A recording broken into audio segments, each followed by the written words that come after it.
El humedal Tierra Blanca está ubicado en la comuna 1 del municipio de Soacha. Tiene como principal problemática afectaciones ambientales debido a la urbanización que hubo en la zona. Es por esto que el objetivo del presente estudio es determinar la vida bacteriana que se encuentra en la zona y estudiar el género que tuvo mayor formación de UFC.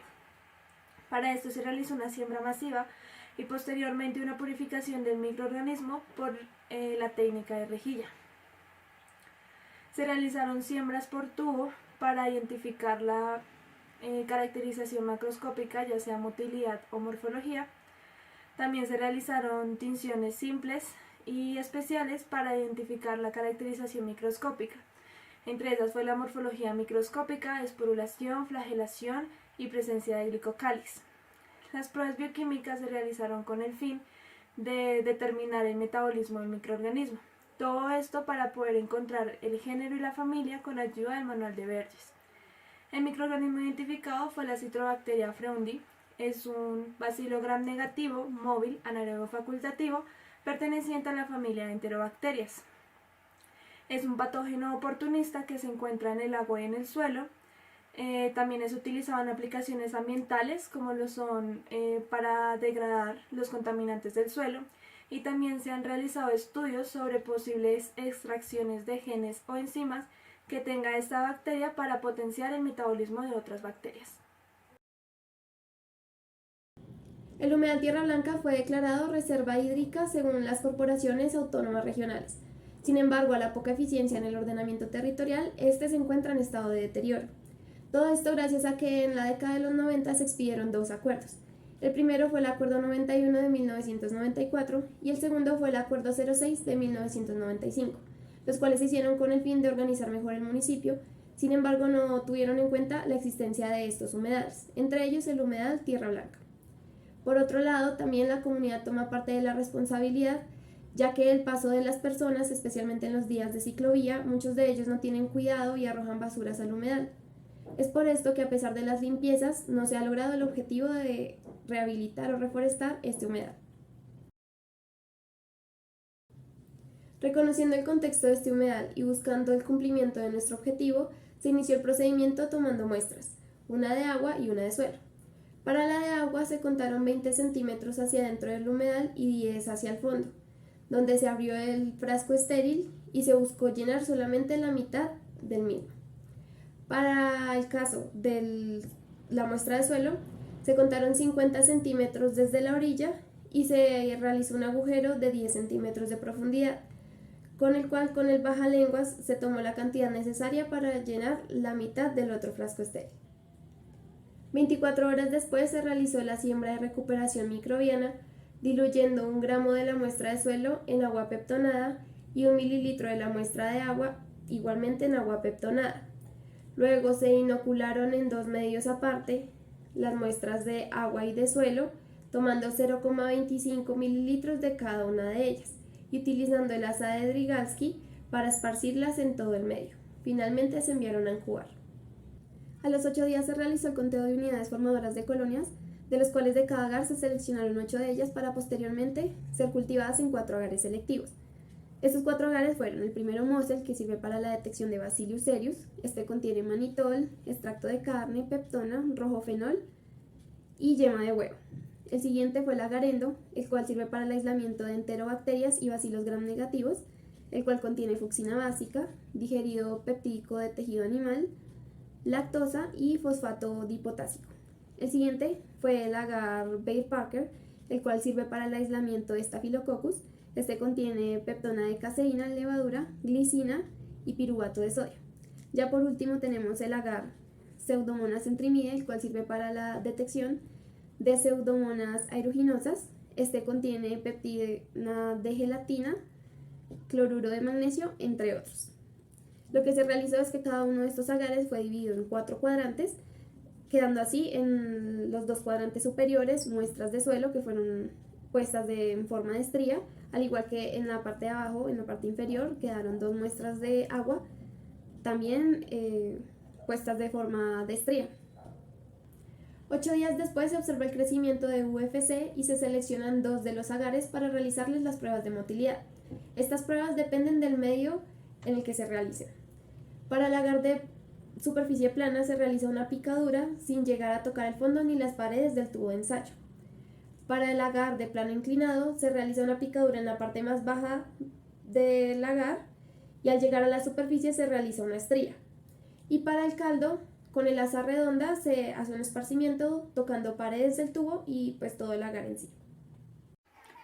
Para la fase de aislamiento y purificación se escogió el agarendo, el cuadrante A4, para realizar las resiembras en los agares nutritivos y poder hacer su purificación. Se realizaron las siembras mediante la técnica de rejilla, que es realizar estrías por cuadrantes e irlas arrastrando hacia los demás cuadrantes, teniendo en cuenta que la estría cada vez que se arrastra debe ir más alejada entre sí para así poder obtener colonias separadas. Se realizaron 5 resiembras con una periodicidad de 8 días cada una. Para la caracterización microscópica se realizaron tinciones de Gram simples y especiales. Las tinciones simples se realizaron con el objetivo de observar la morfología del microorganismo. Estas se realizaron con fucsina y cristal violeta. Las tinciones de Gram son compuestas y se realizaron con reactivos de cristal violeta, lugol, alcohol acetona y fucsina. Esto con el fin de observar si el microorganismo era Gram negativo o Gram positivo. Las tinciones especiales se realizaron 3. La primera fue la de rojo congo con el fin de observar si el microorganismo presentaba glicocálix, ya sea por cápsula o por capa delgada. La segunda fue la de Wasson para identificar si el microorganismo tenía esporulación y de qué tipo. Y la tercera fue la de Leibson, en la que se observaba si el microorganismo tenía flagelación. Se realizaron 15 pruebas bioquímicas con el fin de identificar el metabolismo del microorganismo. La primera fue la de catalasa, en la que se utilizó una gota de peróxido de hidrógeno. Después hicieron la de citrato y TSI, la de citrato con el fin de identificar si el microorganismo utilizaba el citrato como única fuente de carbono, y la de TSI para saber si fermentaban los hidratos de carbono y producía sulfhídrico. Las de oxidación y fermentación se usaron para identificar el metabolismo oxidativo o fermentativo de los hidratos de carbono. Al de fermentación se le agregó una gota de glicerina para sacar el oxígeno del tubo. Luego tenemos la de gelatina, que se utiliza para identificar si el microorganismo producía enzimas proteólicas, en este caso las gelatinasas. La prueba de SIM tiene como medio una superficie plana, la cual busca evaluar la movilidad del microorganismo, su capacidad de desdoblar indol y la liberación de ácido sulfhídrico. La siguiente es la prueba de rojo de metilo, la cual el medio es un caldo y busca evaluar la utilización de la vía ácido mixta. La prueba de Voges-Pascrauer es un medio de caldo y busca evaluar la producción de acetoína a partir de la fermentación de glucosa. La siguiente es la prueba de nitrato, también el medio es un caldo, y busca evaluar la reducción de nitratos a nitritos o a nitrógeno libre.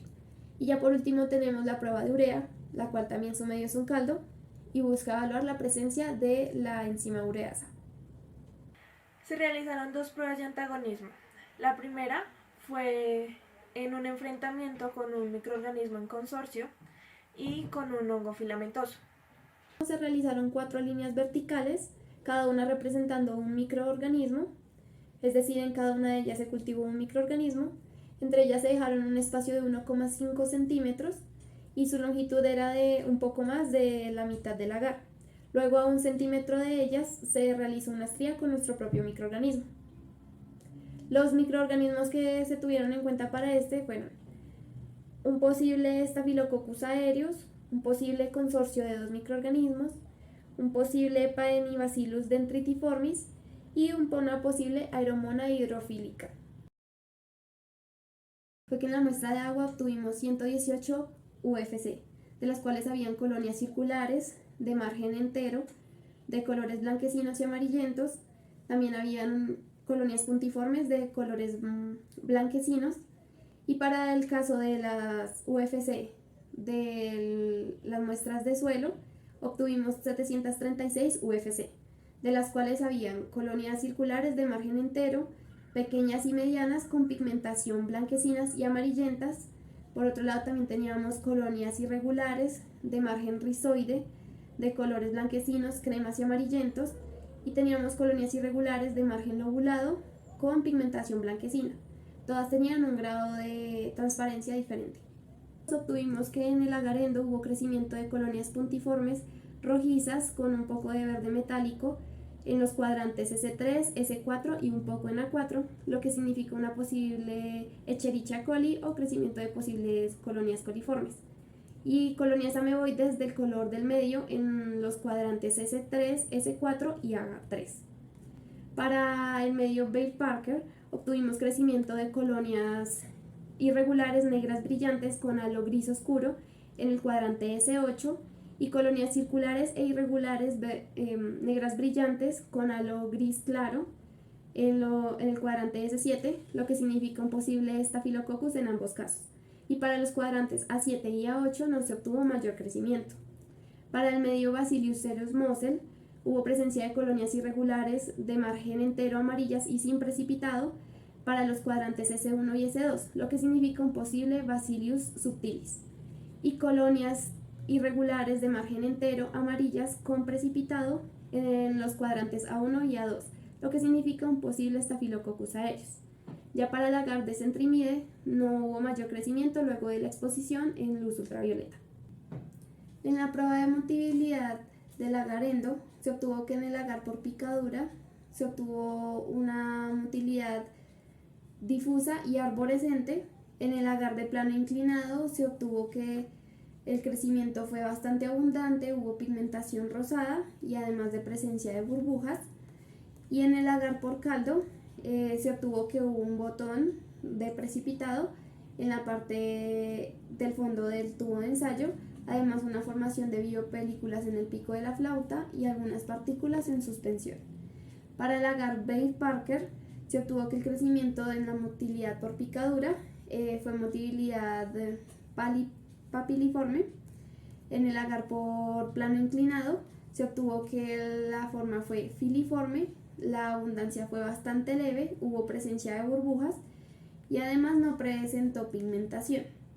Y en el caldo también hubo presencia de un botón y una biopelícula en el pico de la flauta, para el caso del caldo. En las dos primeras resiembras que se realizaron el 22 de marzo y 29 de marzo, tuvieron presencia de bufes separadas. Las colonias tuvieron una consistencia lisa, una forma circular, con una coloración amarillo opaco o grisáceo opaco. Las siguientes dos resiembras que se realizaron el 12 de abril y el 14 de abril no presentaron colonias separadas, sino que presentaron colonias de color amarillento opaco, además de superficie lisa y poca elevación. La última resiembra realizada fue el 19 de abril. Esta presentó unidades formadoras de colonias separadas, presentaba colonias de forma circular, superficie lisa, elevación poca y coloración gris opaca. Tinción simple fucsina, Bacillus. Tinción simple cristal violeta, Bacillus. Tinción de gram 29 de marzo, Bacillus y Streptobacillus gram negativos y Bacillus gram positivos. Tinción de gram 5 de abril, Bacillus y Diplobacillus gram negativos y gram positivos. Tinción del 14 de abril, Bacillus y Streptobacillus gram negativos y tinción del 19 de abril, Bacillus gram negativos. Tinción rojo Congo, capa delgada. Tinción Wasson, sin esporulación. Tinción Leifson, monótricos. Catalasa positivo, citrato positivo, TSI positivo para ácido sobre ácido, doble positivo para dióxido de carbono y negativo para liberación de ácido sulfídrico, gelatina negativo, fermentación y oxidación positivo en ambos, lo que significa microorganismo anaerobio facultativo, SIM positivo para acción enzimática de triptofanasa, positivo para liberación de ácido sulfídrico y positivo para movilidad, rojo de metilo positivo, Boix-Proskauer negativo, nitrato positivo y urea negativo. En la primera prueba de antagonismo se evidencia que los dos microorganismos tienen una compatibilidad buena. Sin embargo, no fue así con el hongo filamentoso, ya que el microorganismo de estudio tomó su lugar, inhibiendo así su crecimiento. Se dio que nuestro microorganismo se lleva bastante bien con el resto de los que se encontraban en el agar. Lo único que pasó fue que el microorganismo que era un posible Paenobacillus dendritiformis trató de dominar todo el agar. Sin embargo, el posible consorcio de los dos microorganismos logró detenerlo, no permitió que pasase más allá de él, y nuestro microorganismo lo que hizo fue que optó por un mecanismo de defensa en el cual él trató de alejarse de el posible Paenibacillus dendritiformis. Sin embargo, con el resto se llevó bastante bien, no hubo ni ataque ni defensa. Comparando los resultados obtenidos con el manual de Benji, se puede decir que el microorganismo identificado con un 94% de compatibilidad posiblemente puede ser la Citrobacteria frundi. Este es un microorganismo que se encuentra en aguas residuales y en suelo. En agares nutritivos, sus colonias presentan una coloración opaca, son lisas, poco convexas y húmedas. Este es un microorganismo patógeno oportunista, es decir, que en sistemas inmunes con bajas defensas es muy fácil que ataque. Sin embargo, también tiene varias aplicaciones ambientales. Una es en la industria química, en donde se busca resolver los problemas ambientales que genera el uso de combustibles fósiles para generar energía. En este caso, los genes modificados de la Citrobacteria frundi son utilizados para la síntesis de 1,3-propanodiol. Este es un producto, un líquido funcional que se utiliza en varios aspectos. Entre esos está el cuidado personal, el cuidado cosmético, el cuidado del hogar. También se genera para producir polímeros biodegradables, también para obtención de solventes, anticongelantes y poliéster biodegradables. La siguiente aplicación está relacionada con la biodegradación del petróleo y sus derivados por parte de la Citrobacteria frundi, específicamente al momento de contraatacar los inhibidores corrosivos que se presentan en diferentes ductos petroleros. Esto es importante ya que a pesar de que existen estos inhibidores corrosivos, estos suelen ser muy malos para el medio ambiente debido a que estos dejan sus desechos en aguas residuales. Es importante reconocer que esta bacteria tiene estas capacidades debido a su quiralidad principalmente, ya que esta le permite tener una gran capacidad de adaptación y además sus rutas metabólicas son mucho más rápidas en comparación a otros microorganismos. Por ello es que por un estudio realizado por un grupo de estudiantes del Instituto de Salud de la Universidad Autónoma de Hidalgo en México, descubrieron que la Citrobacteria frundi es la mejor alternativa para reemplazar estos inhibidores, debido a que en presencia de ellos esta tuvo una gran curva de crecimiento, además de que su capacidad de biodegradación fue bastante alta. Sin embargo, no debemos olvidar que esta citrobacteria es patógena, por lo cual se investigó también la forma de inhibirla en el caso de ser necesario, y se encontraron muy pocos antibióticos que logran como la función de eliminarla o bajar su nivel poblacional. Entre ellos se encontró la cefuroxina, la cefoxitina y el tigecyclina.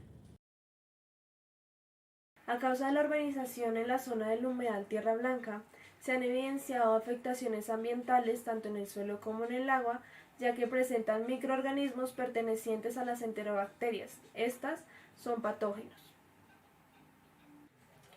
Gracias a las pruebas macroscópicas y microscópicas realizadas en el laboratorio, se puede llegar a la identificación de varios microorganismos en un lugar determinado.